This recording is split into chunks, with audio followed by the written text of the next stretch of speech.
In my heart and mind, I always return to Atlantic Island Park.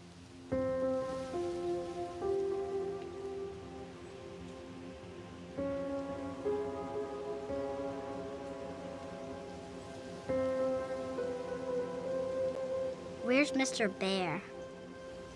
I haven't seen Mr. Bear, Callum.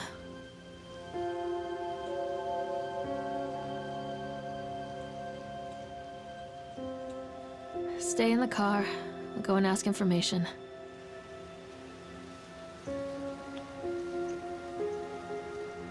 Oh, yeah? Whoa!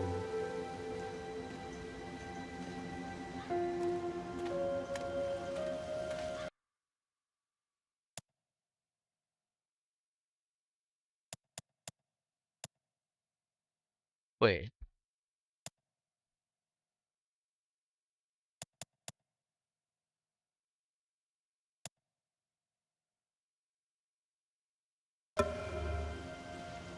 I guess that's a little bit better.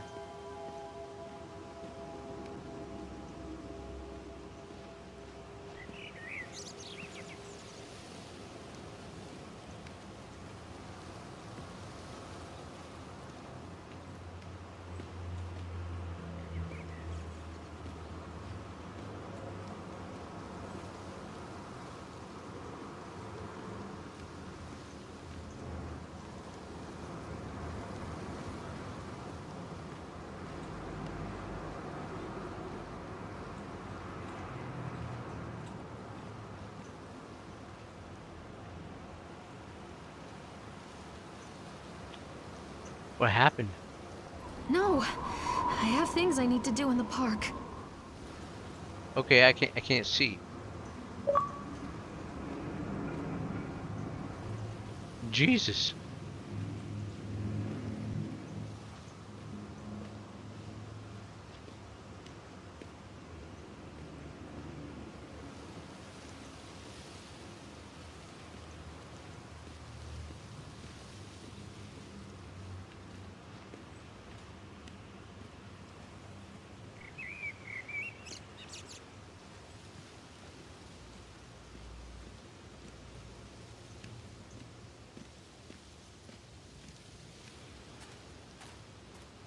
Attention, patrons. The park is now closed. Please make your way to the car park at your earliest convenience. Employees prepare the park for shutdown.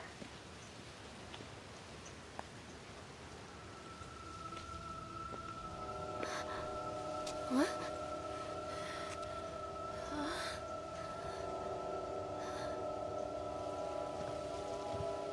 Hey, Lorraine. Lorraine. Don't blame yourself, Lorraine. People lose things all the time. Take a deep breath and think about the last place you saw your son's teddy bear. Hey, stop! I think your boy just ran into the park. I'll unlock the gates for you.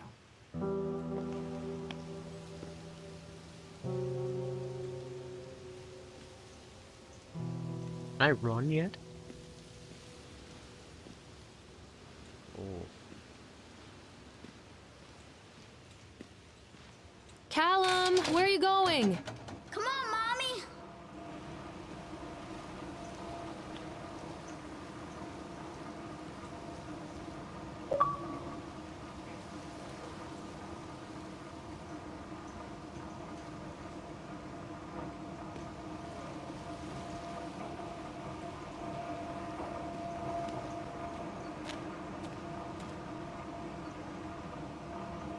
There's something special about the entrance to an amusement park. A line drawn between the real world and the world of whimsy within. On this side, the apathy of our everyday lives. And on the other, anything we might dare to dream. It's no wonder Callum ran back inside. I wouldn't want to leave either. Attention, employees. The park is now closed. Have a safe journey home.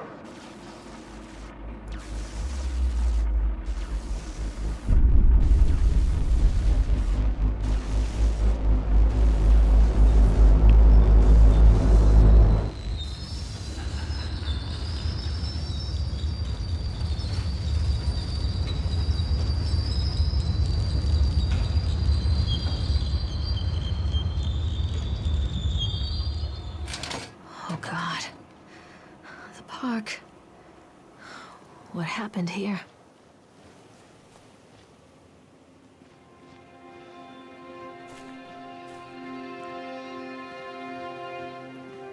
You can't catch me.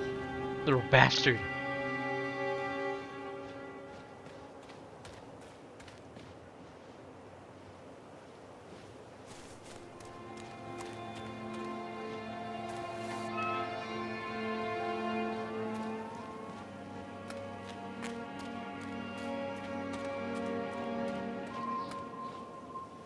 It's a map.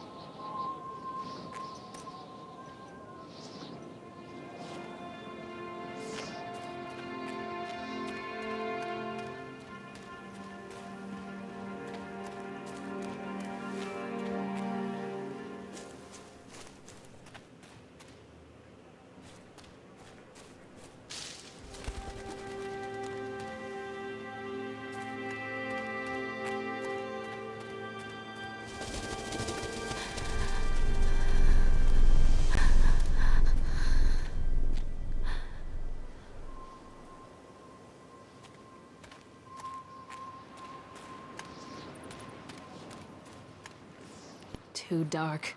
I'm not going in there without a flashlight. Okay.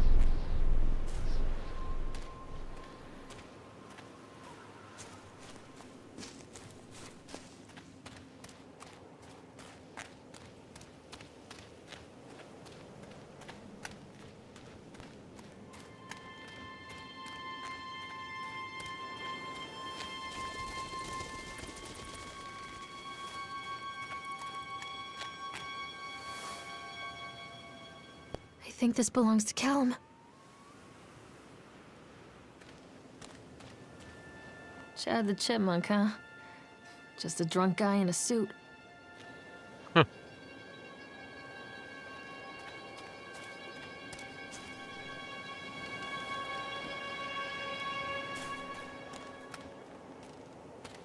What's this?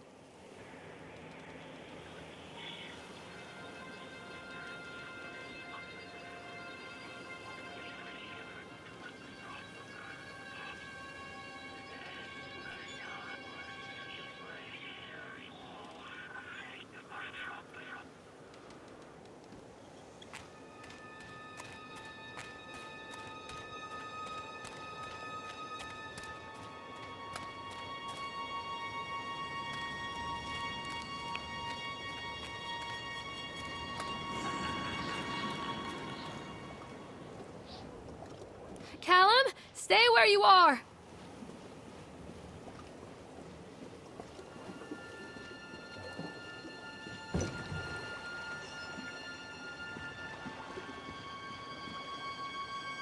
Come on, Mommy.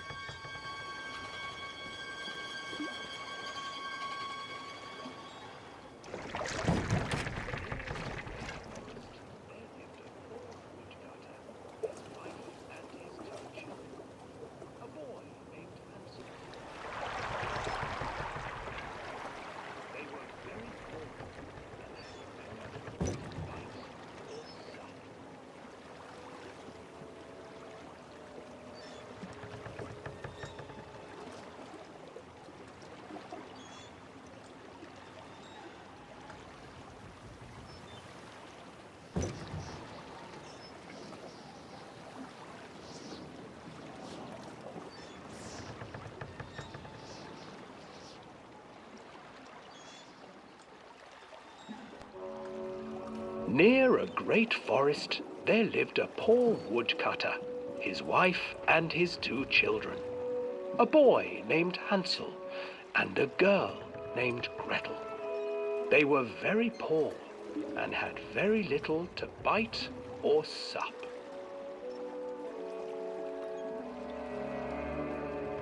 "What will become of us?" the woodcutter asked his wife one night. "I tell you what, husband, we will take the children into the thickest part of the forest tomorrow and abandon them there."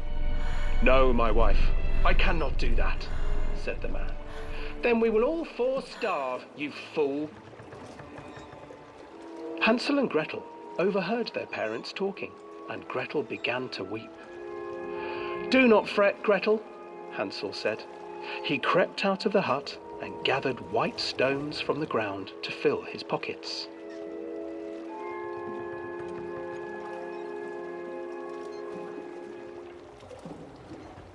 The next morning, the woodcutter leads the children into the forest. Before they leave, their mother gives them a slice of bread and warns them that they will get no more food that day. Clever Hansel leaves a trail of white stones behind them as they pass into the woods. When their father leaves them, the children wait a while, then follow the trail back to their parents' house.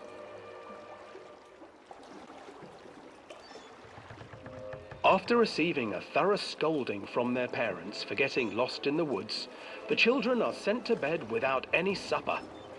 Hansel tried to sneak out and collect more white stones, but found that the door was locked. "Tomorrow I will take them into the woods myself," the wife told the woodcutter. In the morning, their mother gave them a slice of bread and led them deep into the forest once again.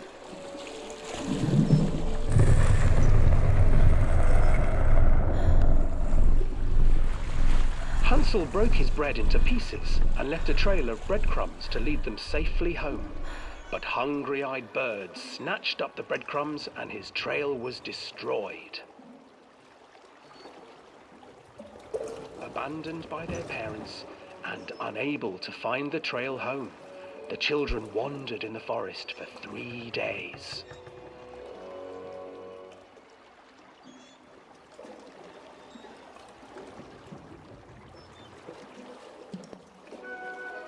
The children stumbled into a clearing with an exceedingly strange house. Its walls were made of gingerbread, and its windows were panes of clear sugar. Hansel, desperately hungry, ran forward and began to nibble on the walls.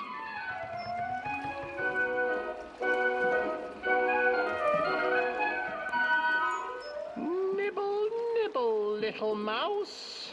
Who is nibbling at my house?" An old woman emerged from the house, sniffing the air and peering around with cloudy eyes. "Oh, you dear children, who brought you here? Just come in and stay with me. No harm will come to you." But Hansel and Gretel stayed back, for the old woman reminded them of their cruel mother. "Come, children, don't be afraid. I have something for you." The old woman offered them 2 enormous lollipops. The children took them and began to eat. "You see, nothing to fear here. Come inside," the old woman urged, and the children, still licking their sweets, followed.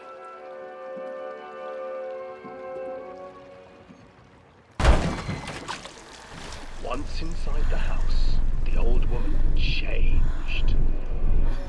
She stuffed Hansel into a cage and put Gretel to work, sweeping and cleaning her hut. "Your brother will make a good mouthful," the old witch told Gretel. "Once he is fattened up, I shall feast upon him."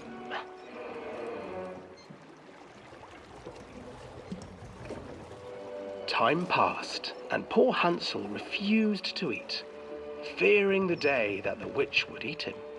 The witch, for her part, grew impatient.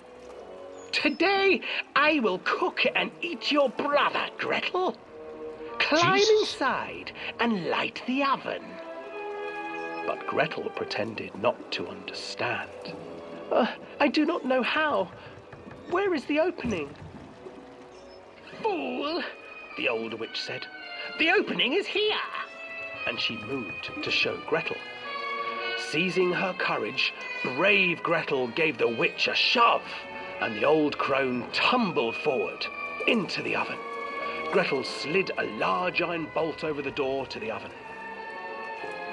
Gretel freed her brother Hansel, and together they lit a fire beneath the oven.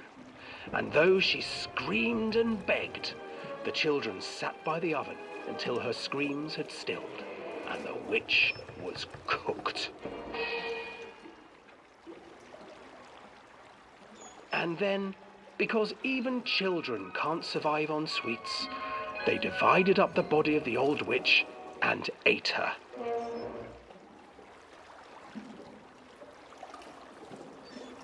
Okay.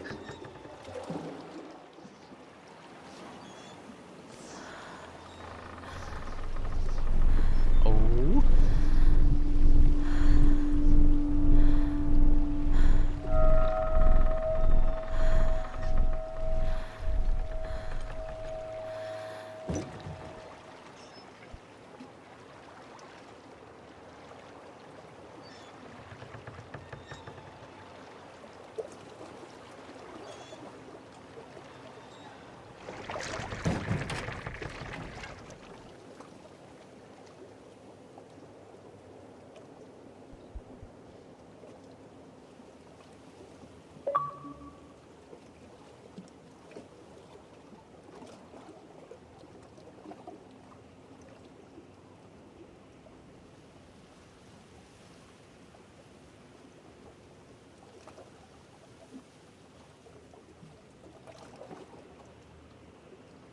Okay.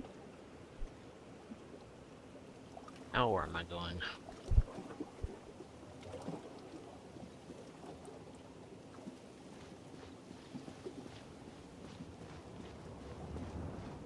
Hansel and Gretel. I used to read it to Callum when the electricity was shut off. Those poor children. The whole world against them. The forest, the birds, the old witch, even their own parents. I used to imagine that Callum and I were the kids in that story. Not mother and son, but brother and sister, hand in hand against the unkind world.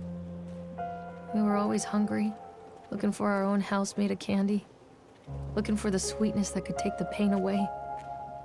Hunger leads people to desperate, terrible places where the tree branches reach like claws.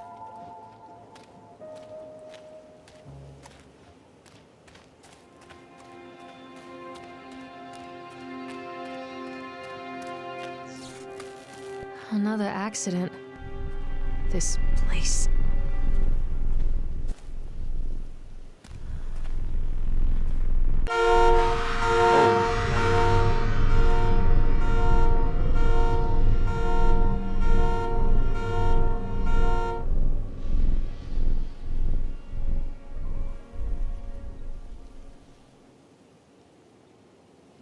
There's a bear.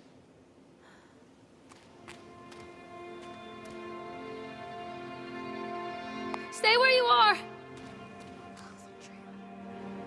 Huh? Where's my boy? Callum, where are you? Over here. Callum!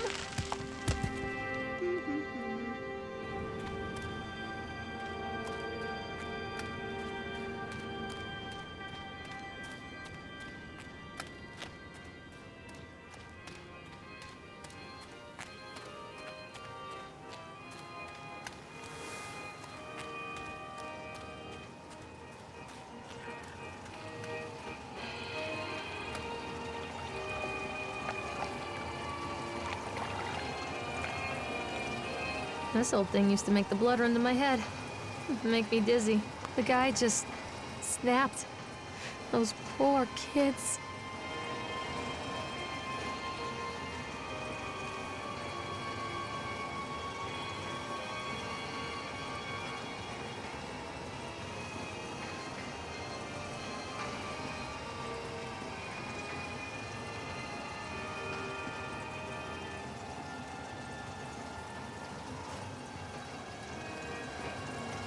I can't get on while it's moving.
Oh, I remember this.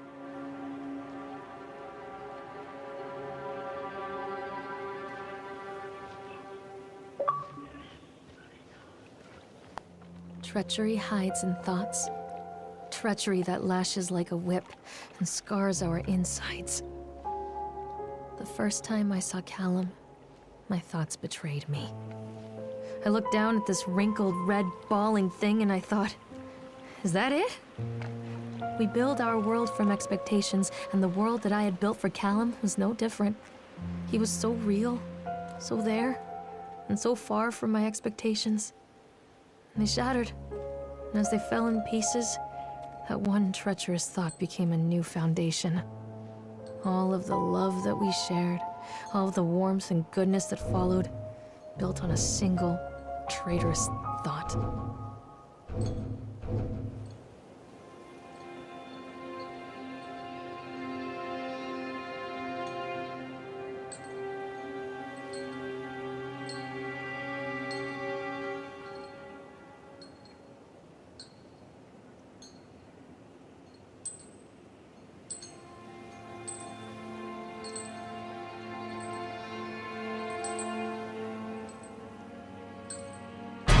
Oh.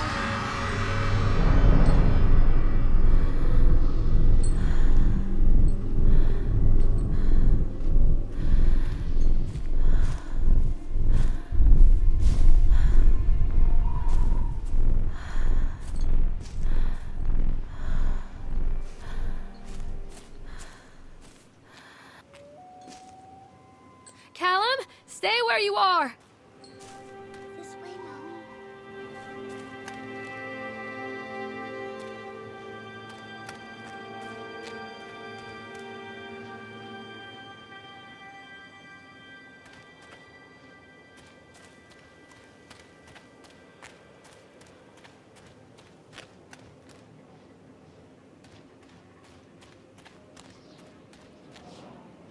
Constant crashes and 80s music.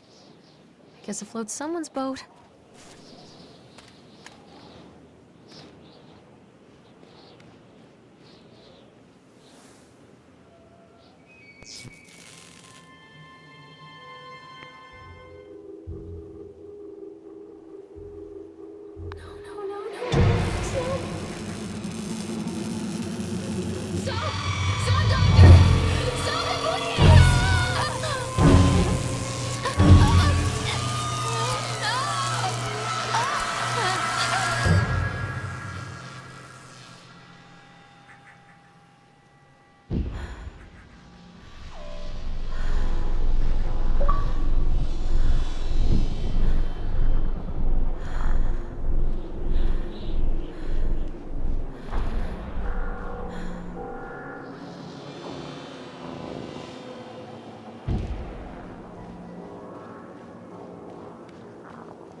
Take a ride on the bumper cars.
It's a matter of public record that I am a failure as a mother.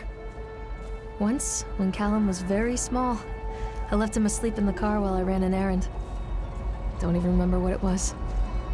When I came back, the sheriff was standing next to the car, watching my boy through the window. Didn't like what I saw in his eyes. Judgment. He wrote me the ticket without saying a word. Just the scratch of his pen on the notepad. When he gave it to me, our eyes met. I know what you're going through. My daughter, Helen, she just gets some help. Help was a bolt of lightning. Help was 1,000 volts surging through my veins. Help is agony. I'd rather die. I wanted to scream. I'd rather you pulled your gun and shot me. But instead my mouth said, yes, Sheriff. Jesus.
People come into your life for a reason. Dad used to say that before Mom ran off. After that, he mostly just drank. Things were different for Don and I. When we met, I was sweeping the floor at Susie's diner. He came in with some workers, but he didn't try to flirt or cop a feel like the others. He just ordered a coffee and sat there, watching me. When my shift was over, he offered to walk me home. I don't know how to describe that walk. We talked and laughed and eventually kissed. It felt like love. It felt like a fairy tale. I can't tell you if Callum was made that night or one of the ones that followed. But I think it has to be that night. That one perfect night. Don and I moved in together, but then, well, he died. According to the supervisor, his safety harness failed when he was working on the top of the Ferris wheel. Don was there one moment, and then gone. Sometimes people leave your life for no reason. I was 3 months pregnant with Callum. Fairy tale fucking over. Jesus.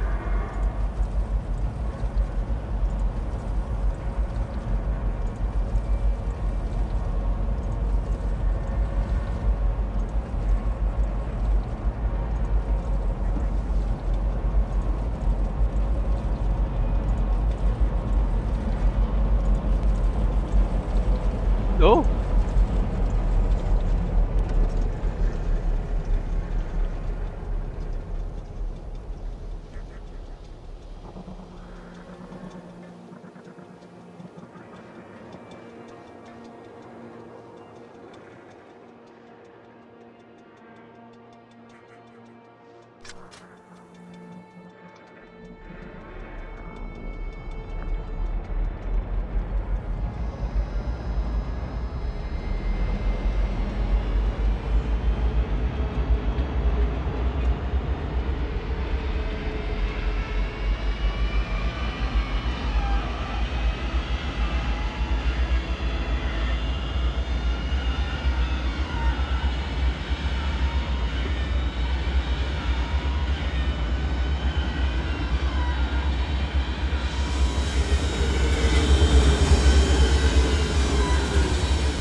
Oh.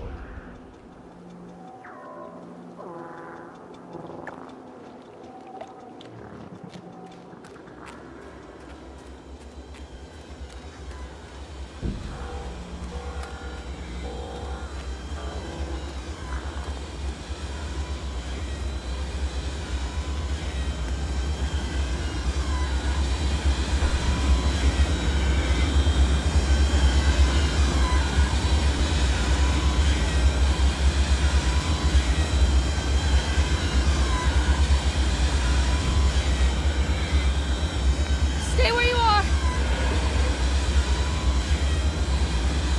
Where are you, Callum?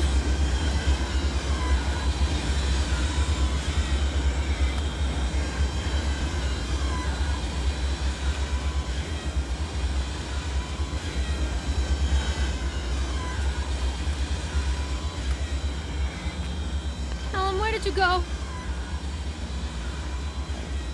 Roller coaster ticket.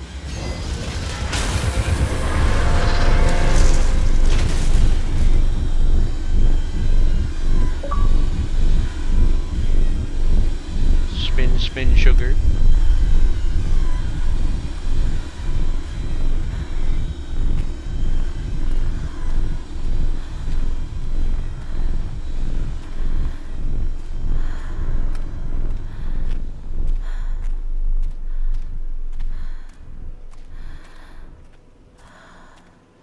A lot of people idolize their children. You hear them talking about their kids and just the way they talk, their fucking voices make me want to vomit. My angel likes to read, and little Johnny is so good on the piano. Fuck those people! You give up 9 months of your life carrying them, you traumatize yourself giving birth to them, and then you spend the rest of your life as their slave. Wiping asses, mopping up piss, feeding them. Little life-sucking monsters who take and take and take until... we all go insane. Any parent who pretends otherwise is just dishonest. That's called choice supportive bias. I am honest. Callum really grinds my gears, and he owes me everything.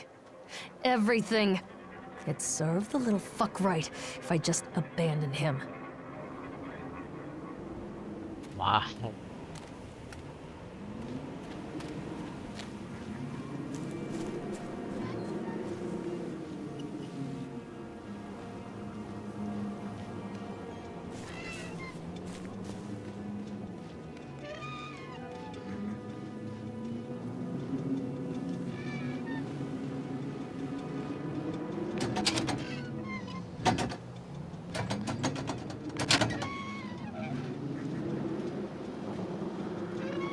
I always wanted to ride this one. Never got around to do it before.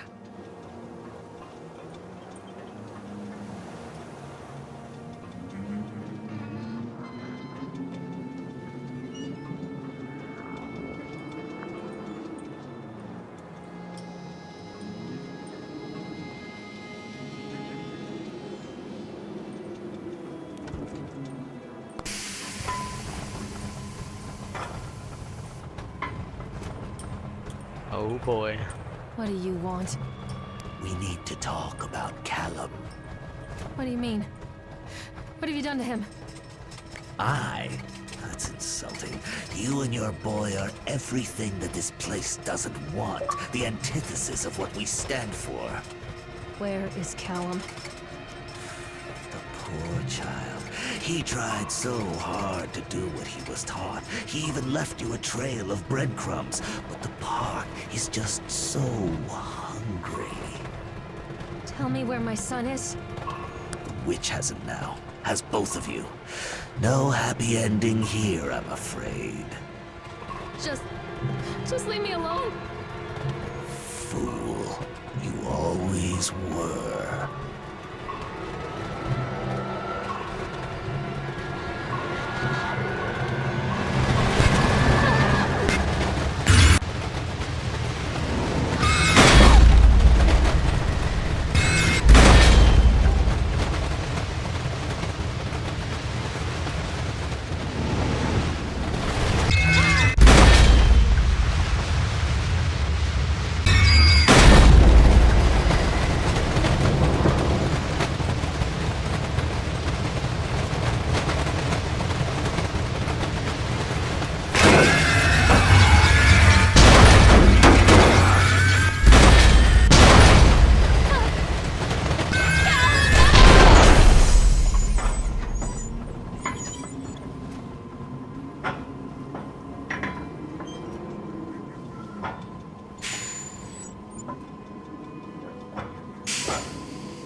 the witch awaits. Mm.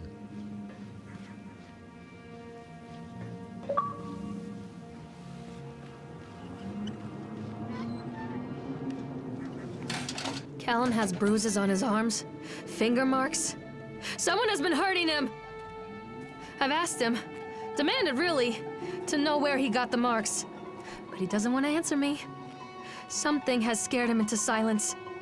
He doesn't dare talk. He's been changing too. Something sinister lurks in the darkness behind his eyes. I catch him staring at me at odd moments. In the night, he tosses and turns and cries out words that I cannot understand. When I try to soothe him, he snaps and bites at my fingers. I think he wants to talk to me. I think he wants to tell me. But they are watching him every minute of every day. They are whispering to him in his sleep, changing him. They are taking my baby away from me. I can save him. And there will be pain. But I love him, and in the end, he will understand why. Jesus.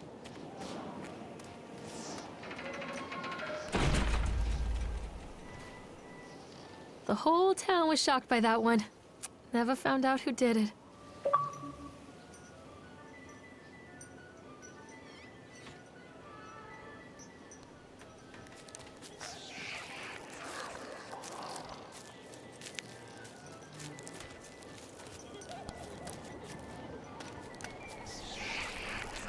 Oh.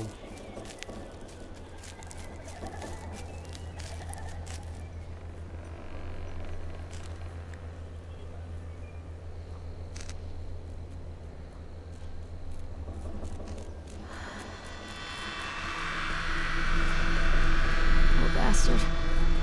Who did this to him?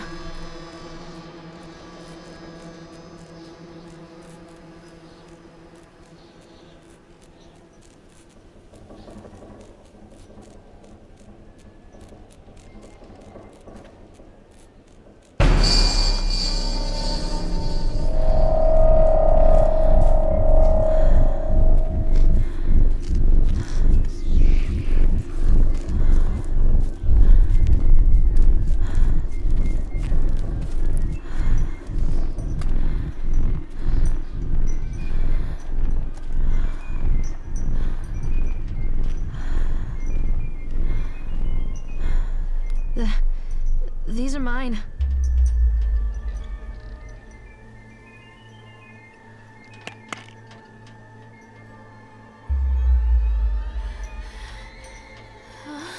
What the hell?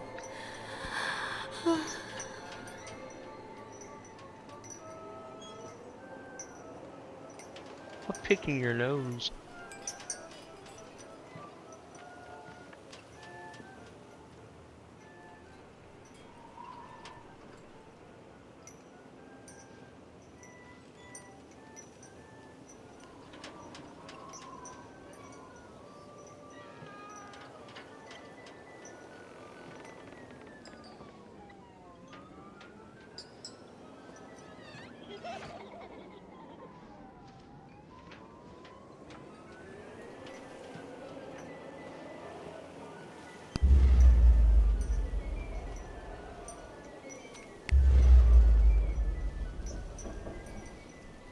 Oh.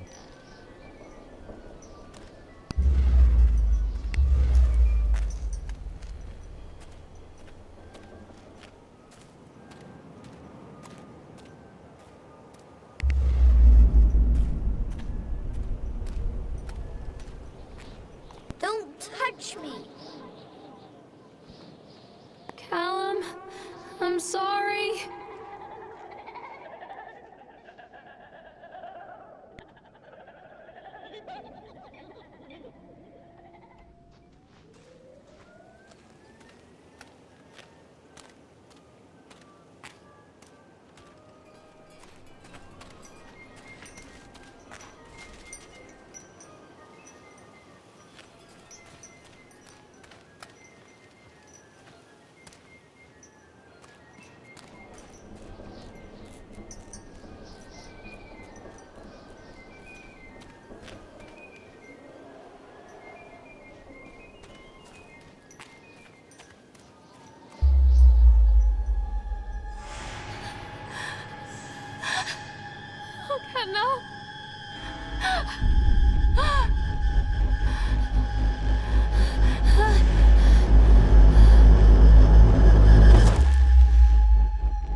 park is a collage of contradictions all of its own.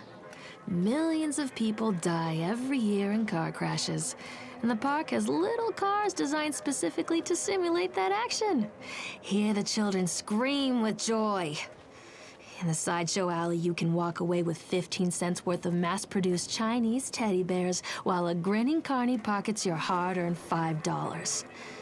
And what secrets lie beneath the sullen waters of the lake? The tears of jilted lovers, the soiled condoms of illicit affairs, the clotted blood of the lonely suicide. And the face of the witch looms over it all. I've always despised her toothy grin and warty nose. I hate that sparkle in her weathered, watchful eyes. I think Callum is waiting for me. Inside.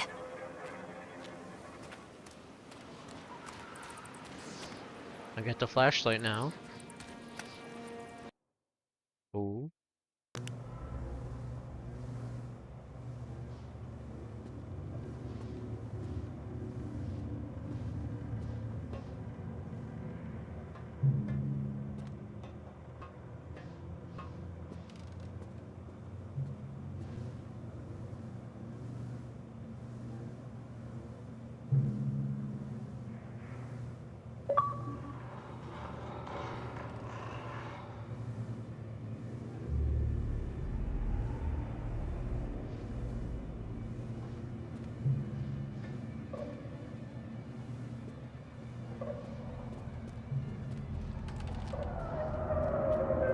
Stop!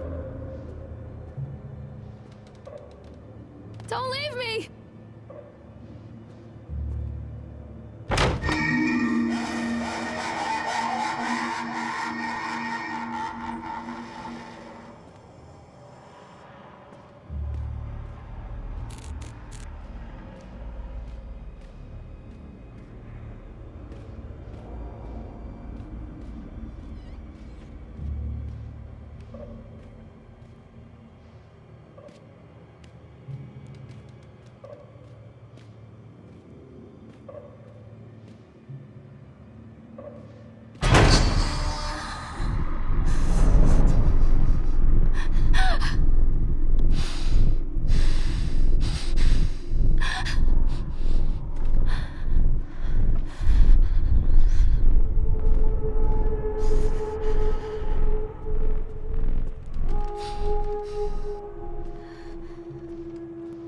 I'm a horrible mother.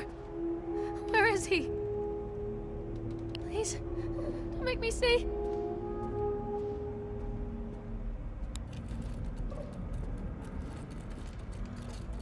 I'm a horrible mother. Where is he?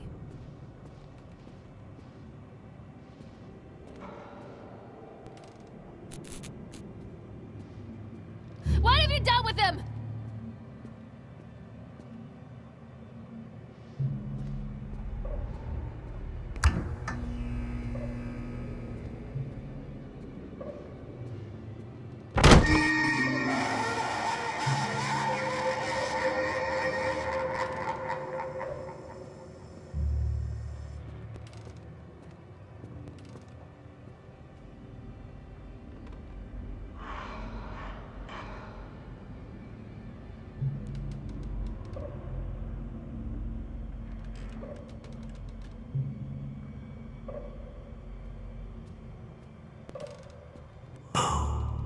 Oh. Don't leave me!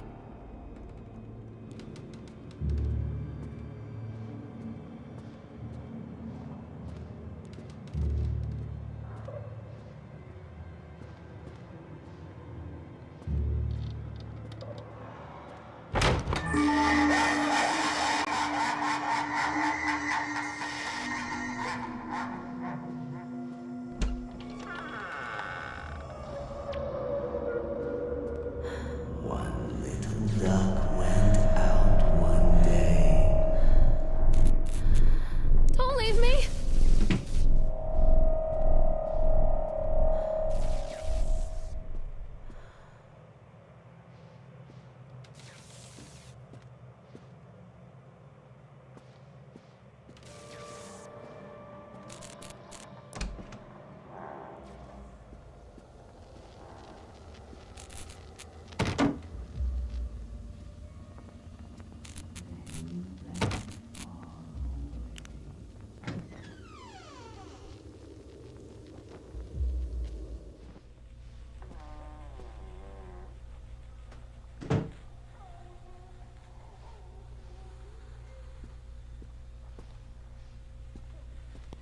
After they let me out, they gave me Callum back and sent me home with a handful of breadcrumbs. Home, bittersweet home. I barely recognized it. Where there had been color and light, there were shadows and regrets. Where there had been warmth, there was a bone-deep coldness that never went away. I tried my hardest to keep the ghosts at bay. Don, watching from the dusty corners while I tried to teach his son to read. My father, coldly assessing me and finding me lacking. I devoted myself to Callum and did the things that they told me. It will get better, they said. Every day will be a little better than the last. I'm in the woods now, lost and afraid. Things never got any better.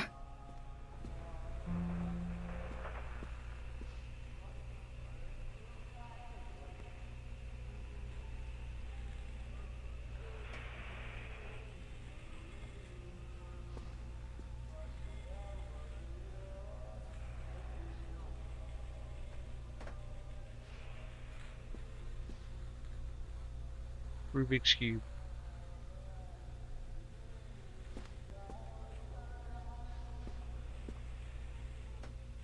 Aww.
Dead.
Show yourself!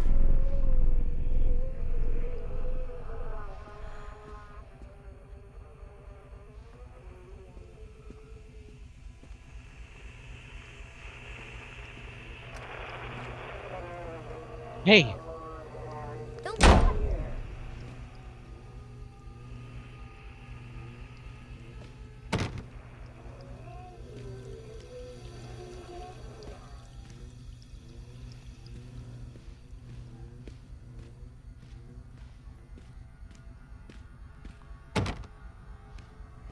One little duck went out one day over the hills and far away.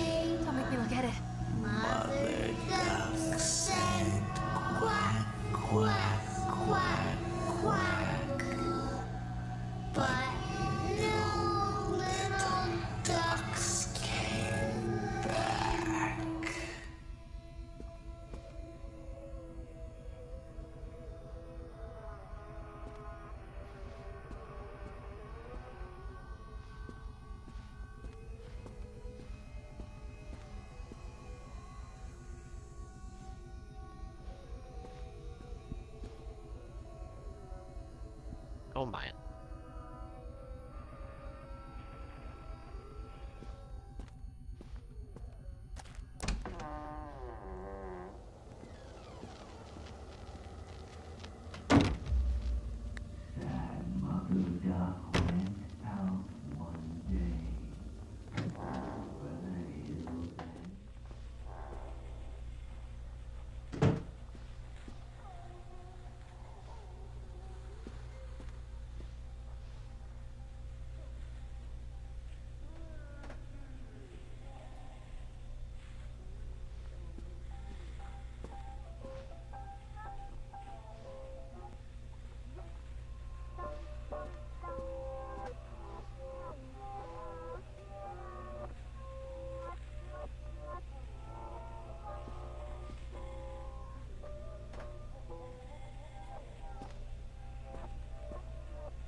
What do you say about that, Grandma?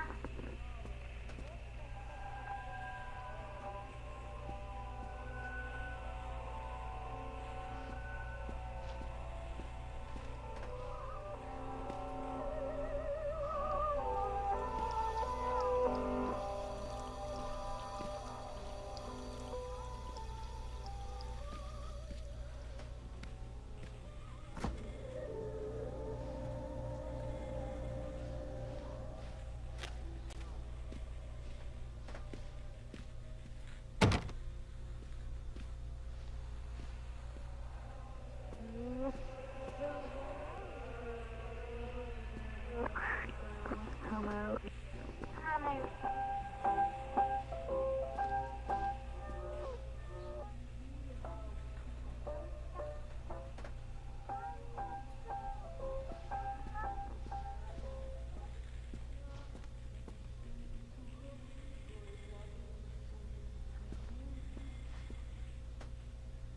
Oh.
What have you done with him? Show yourself?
This again?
Stories are told again and again, and from their shape we build our understanding of the world. Two children are led into the woods. They are lost for a time, but then are captured by an old witch. A child goes missing in Atlantic Island Park. He wanders lost for a time before finding his way into the mouth of an old witch.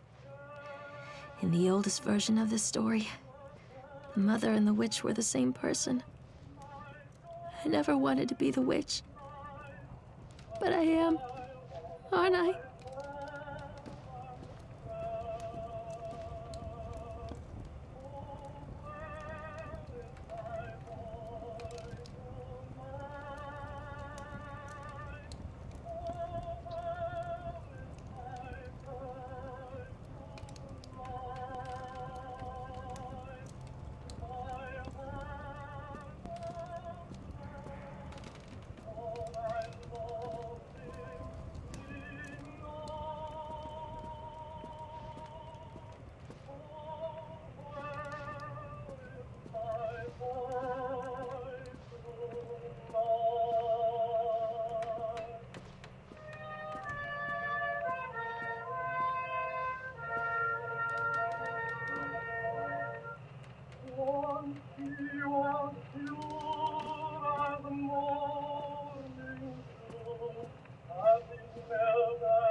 Callum? Callum?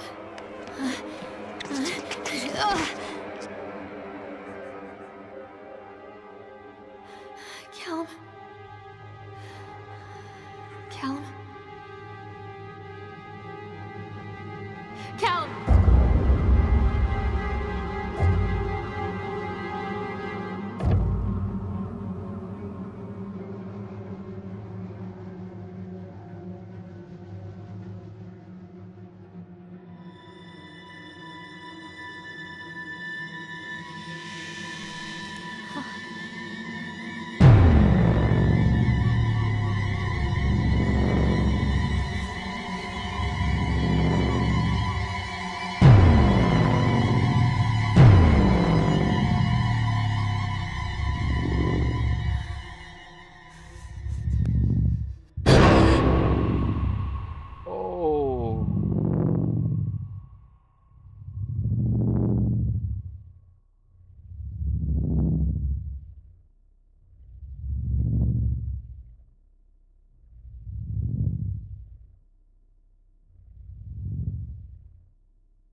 So.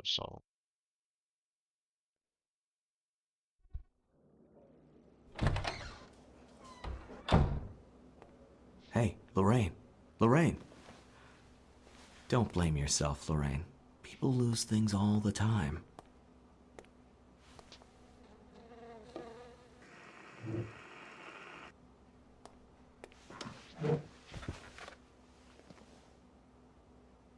Take a deep breath and think about the last place you saw your son.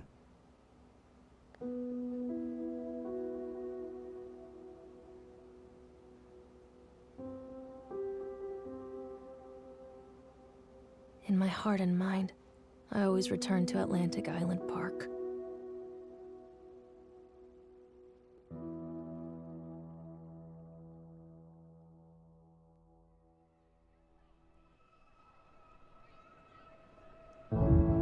That's the ending?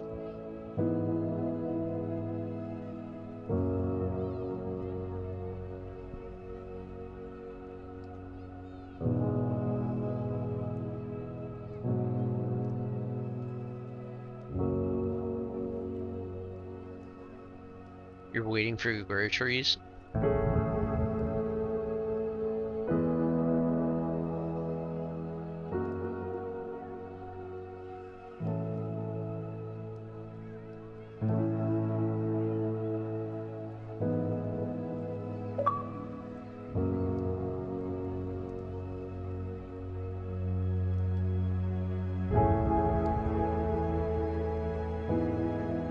That's alright, Saul. I'll probably do something a little bit later.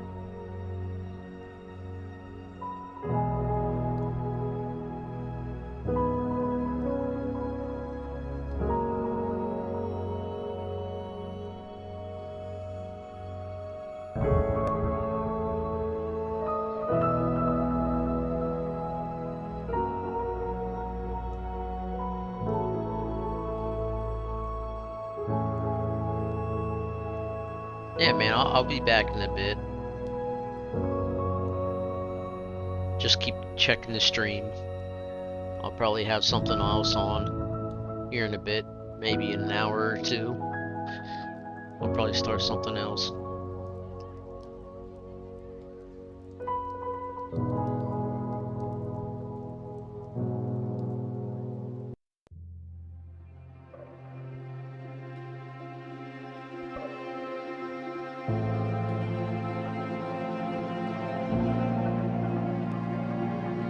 Thanks for watching though, and yeah, I'll catch y'all